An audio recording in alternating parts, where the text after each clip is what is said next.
When I was a kid, there was a pop-up book that I really loved, and it was really, in hindsight, kind of lame because it only had one pop-up element that I remember, and that was a knight bringing his sword out to the book. And it was, for me, I loved it. I was about 4 years old at the time. And coincidentally, this pop-up book is going to hit that same demographic. It's an Abrams Unfolds book, and it is Marvel, Spider-Man, the Spider-Verse Unfolds. It's a very, I'm going to call it a simple pop-up book, but I don't mean that to demean it. By that I just mean it's not as complex as a pop-up book by Matthew Reinhardt.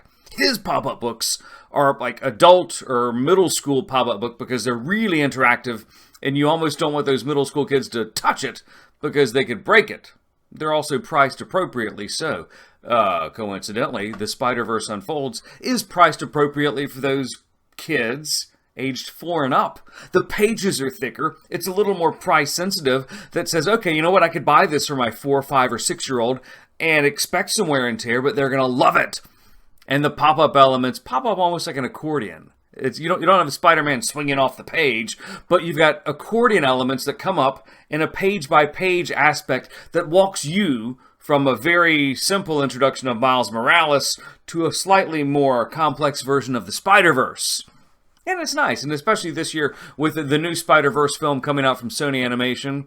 Fabulous timing, and this book is going to be great for those kids, again, aged 4 and up. And parents, it's cool if those kids that young dig into the book because the pages are thicker, they're stronger, and they're going to learn the love of reading with Spider-Man, the Spider-Verse Unfolds.